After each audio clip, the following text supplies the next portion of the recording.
tanggal 27 Februari tahun 2025, kami dari Polres Metro Jakarta Timur merilis hasil kinerja anggota kami terkait dengan adanya peristiwa pembunuhan dan atau penganiayaan berat yang mengakibatkan korban meninggal dunia dan atau pencurian dengan kekerasan yang mengakibatkan korban meninggal dunia dan atau pencurian dengan pemberatan. Adapun laporan polisi yang mendasari kasus ini adalah laporan polisi pada tanggal 26 Februari 2025, di mana kami sampaikan bahwa laporan polisi ini dibuat oleh pihak Pusat Polres Metro Jakarta Timur untuk melakukan penyelidikan dan penyidikan terkait dengan kasus yang sudah kami sampaikan tadi. Awal mulanya kasus ini kami sampaikan juga korban adalah saudara JS umur 69 tahun. Sedangkan pelakunya atau tersangka adalah saudara ZA alias A umur 35 tahun. Awal mulanya kejadian ini terjadi pada hari Minggu tanggal 16 Februari 2025 sekitar pukul 09.00. Korban pamit dari istrinya yang berinisial PTS dari rumah mereka di daerah Jakarta Selatan, tepatnya di daerah Cipete, untuk ke lokasi proyek, di mana korban ini memiliki proyek yang dulunya tempat merupakan kafe dan mau direhabilitasi, mau direhab, bukan direnovasi, mau direnovasi untuk mau jadikan usaha yang lain. Dan kebetulan jam 9 itu korban sudah berada, hampir jam 10 korban sudah berada di sekitar TKP di Jalan Pemuda Rawamangun. Dan korban bertemu dengan tersangka ZA, dan kebetulan memang tersangka ZA ini dipercaya korban untuk mengawasi pekerja yang ada di proyek tersebut. Jadi ZA ini merupakan orang kepercayaannya dari korban, sampai ATM pun, nomor PIN pun diberitahukan oleh korban kepada tersangka untuk mengambil uang untuk membelikan bahan-bahan yang dibutuhkan oleh para tukang. Sesampainya korban di TKP, korban berbincang-bincang dengan tersangka kenapa para karyawan, pekerja kuli yang ada di situ mereka mogok kerja. Bercerita panjang dan juga ada barang-barang yang hilang seperti pahat, beton, dan lain-lainnya hilang. Sehingga korban berinisiatif untuk mengajak tersangka ke polisi untuk melapor kejadian pencurian tersebut. Namun tersangka menolak untuk pergi ke polisi dengan catatan apabila korban membayar gajinya sebulan sebesar Rp900.000. Pada saat itu korban berargumentasi dengan tersangka dan terus mengajak tersangka untuk ke pihak kepolisian untuk melapor keadaan yang terjadi di proyek tersebut.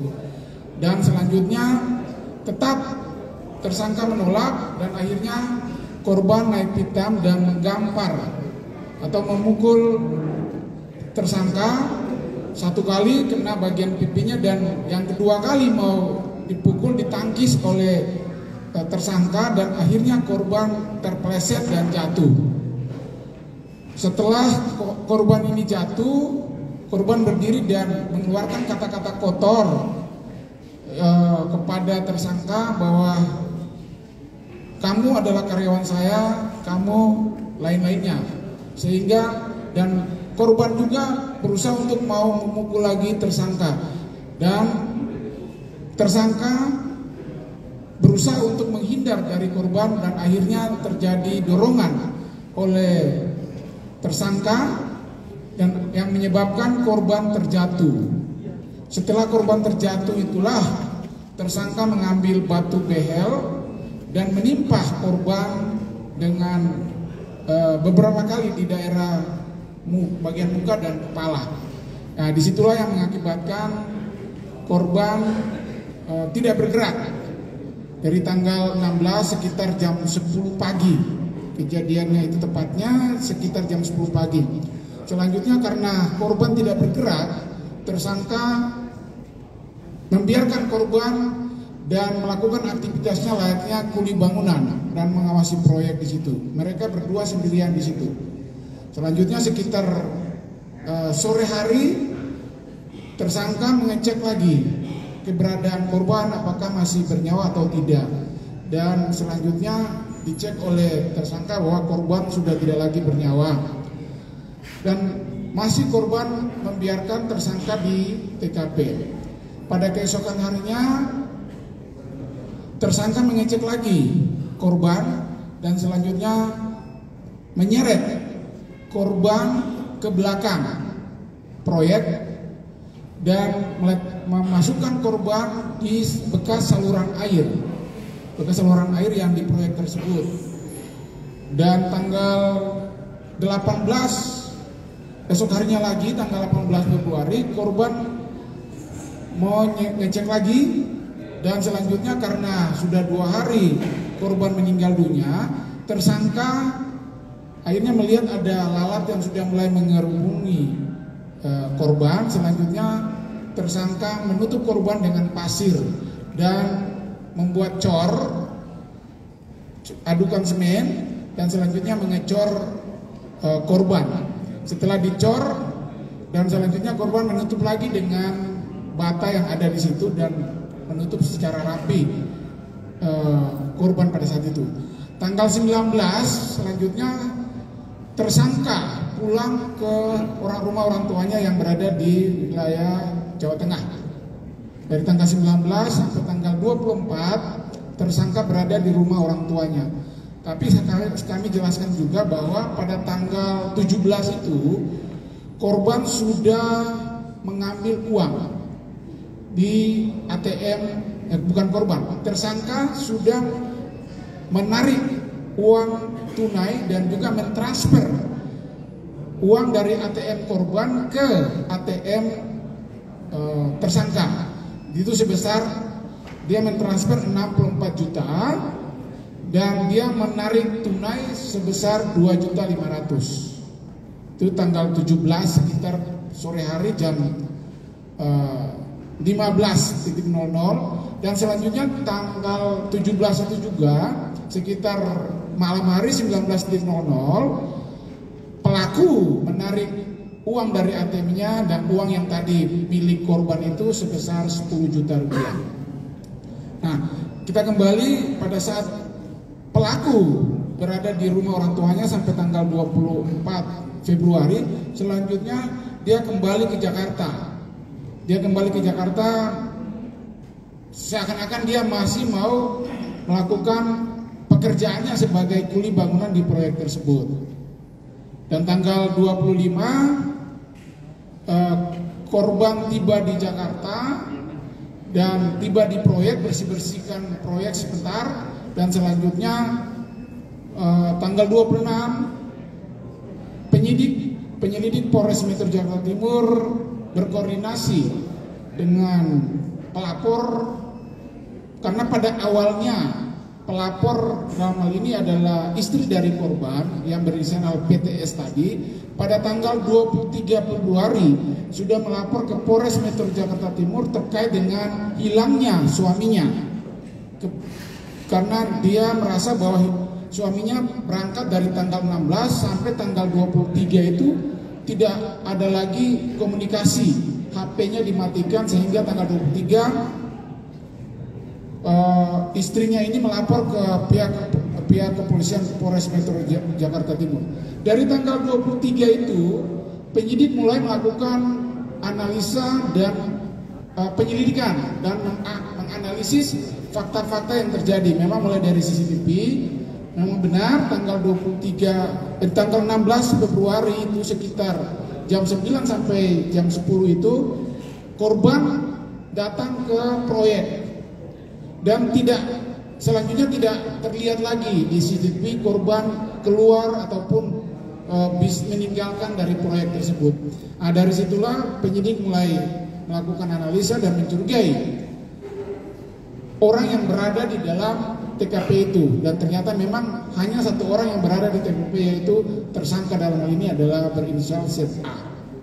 Selanjutnya para penyidik melakukan pemancingan dan mengecek keberadaan yang bersangkutan, dan kebetulan pada tanggal 26 tersebut si tersangka menghidupkan HP korban dan mau datang ke rumahnya istri korban untuk mengecek dan mau meminta bahan terkait dengan ada pekerjaan. Dari situlah mulai dilakukan penyelidikan dan dilakukan penangkapan.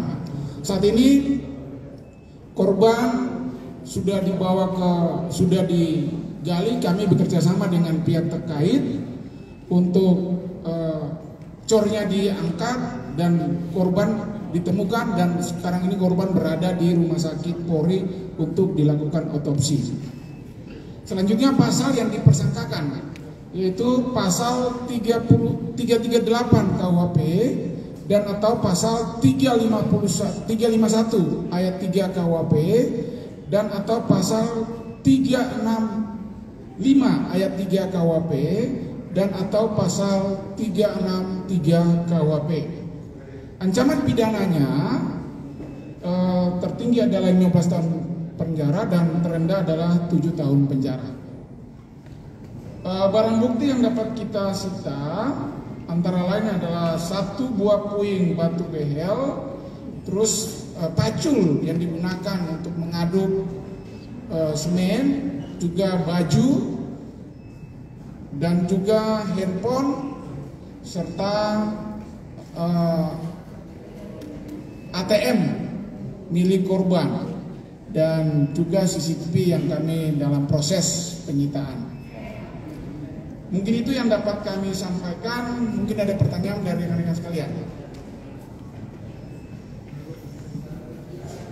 Selamat siang, Pak. Ya. Saya Rama dari Wartawan Harian Kompas. Ini ingin menanyakan untuk elaborasi saja terkait kenapa si korban ini sudah berapa lama korban tersangka ini bekerja dengan korban? Kan sudah sampai memberikan PIN dan dan rekening ya. Untuk bisa sudah berapa lama si tersangka ini bekerja dengan korban? Kalau dilihat dari kepercayaannya kayaknya sudah lama. Itu yang pertama. Yang kedua, tadi katanya ada mogok kerja ya Pak ya, mogok kerja dari pegawai-pegawai atau tukang-tukang yang lain. Itu alasannya kenapa? Apakah memang karena gajinya juga tidak dibayar atau seperti apa? Dari melihat dari jumlah uangnya kayaknya tidak mungkin. Apakah mungkin ada kegelapan dari tersangka sendiri? Terus yang ketiga Pak, waktu kembali lagi ke Jakarta ke rumah istrinya, apakah tersangka masih istilahnya pura-pura nggak tahu ya, atau misalnya tidak ada komunikasi lebih lanjut dalam istrinya sehingga dia memberanikan diri datang ke istrinya untuk meminta bahan bangunan? Terima kasih. Ya, terima kasih. Kami jawab yang pertama bahwa tersangka mulai kerja bersama dengan korban itu sejak tahun 2023. Dari situlah tersangka dipercaya oleh korban untuk membeli bahan-bahan yang dibutuhkan oleh para kuli bangunan yang ada di situ. Yang berikutnya yang kedua, kuli bangunan melakukan mogok kerja karena gaji yang belum dibayarkan oleh korban. Ya, gaji yang belum dibayarkan sehingga melakukan mogok kerja.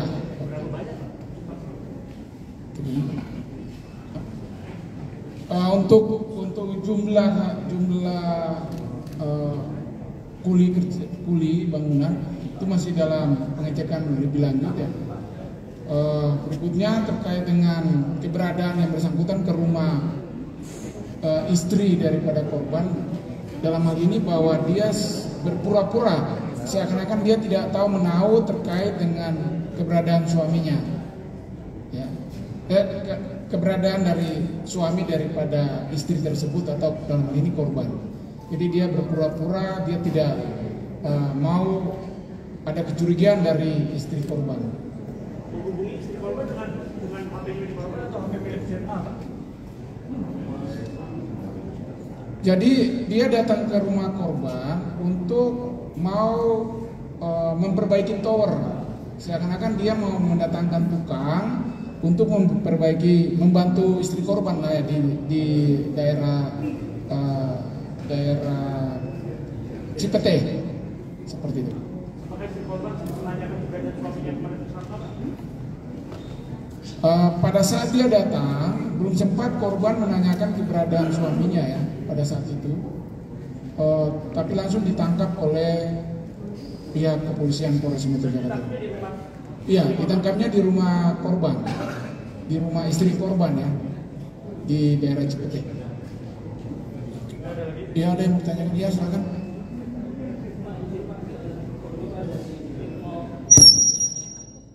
Izin Pak Saudi dari detik.com. Izin mau menegaskan lagi terkait motif dari tersangka apakah memang karena kecewaan tadi belum dibayar. Kemudian tadi sempat menarik uang dari korban, itu uangnya dipakai untuk apa aja Pak dari tersangka ini. Dan kemudian saat melakukan pengecoran dengan korban itu si tersangka terinspirasi dari apa gitu Pak, atau memang dia spontan saja atau seperti apa? Terima kasih. Iya, terima kasih. Yang pertama terkait dengan motif daripada pembunuhan. Yang pertama motifnya adalah sakit hati karena korban ditampar oleh pelaku ditampar oleh korban sehingga pelaku sakit hati dan spontan yang bersangkutan melakukan penganiayaan ataupun pembunuhan. Berikutnya terkait dengan pencurian yang dilakukan oleh korban, uang yang ditransfer sebesar 64 juta dan 2,5 juta yang diambil cash.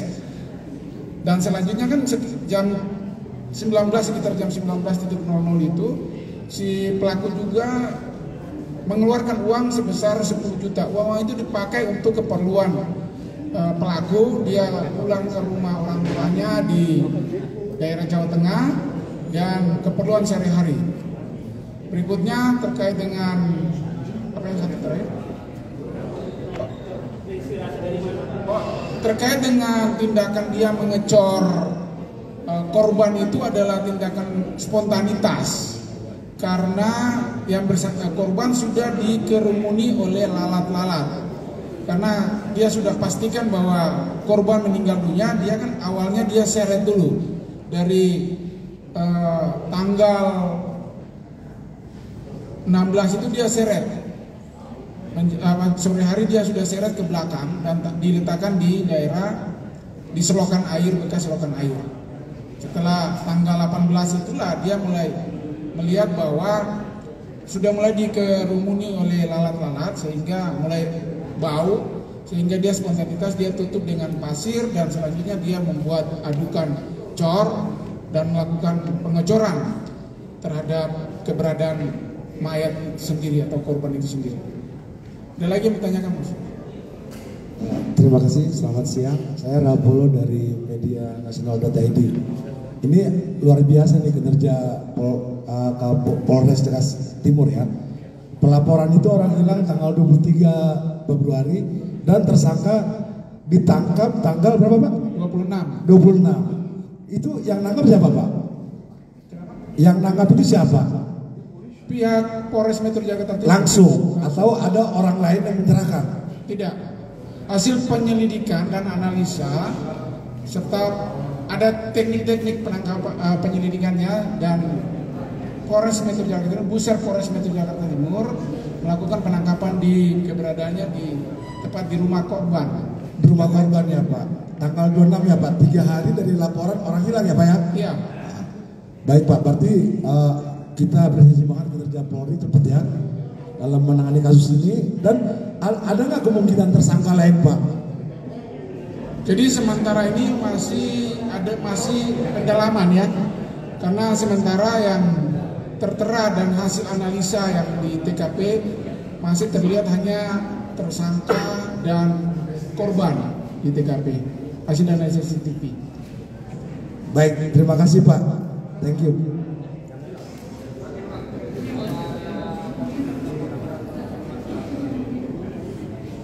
Sampai saat ini belum ada indikasi pelaku menggunakan narkotika ataupun minuman keras. Jadi dia melakukan secara sadar, ya, tidak ada tekanan. Yang tadi saya bilang motifnya adalah sakit hati.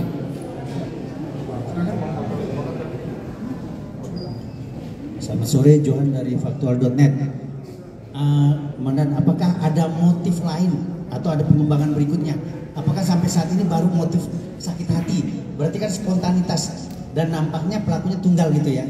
Nah, apakah ada pengembangan atau motif yang lain kira-kira? Terima kasih. Terima kasih. Seperti saya sampaikan tadi bahwa kasus ini masih dalam pengembangan, tidak menutup kemungkinan ada kemajuan dari penanganan kasus ini. Yang pasti sampai saat ini kami dari penyidik Polres Metro Jakarta Timur baru menetapkan satu tersangka sesuai dengan analisis daripada alat bukti yang kami kumpulkan. Ya. Cukup. Ya. Kenapa? Foto. Wah, keterlaluan ya, ada cangkol Pak ya.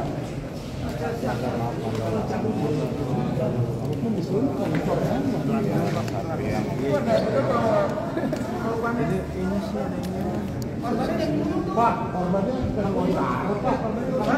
Sampah. Pelaku dimasukin aja.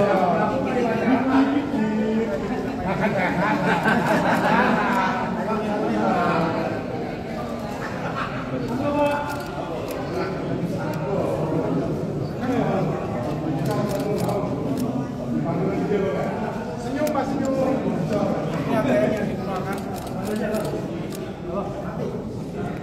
Dicangkul pasir, adukan cor. Yang satu behel yang digunakan untuk memukul muka dan kepala korban.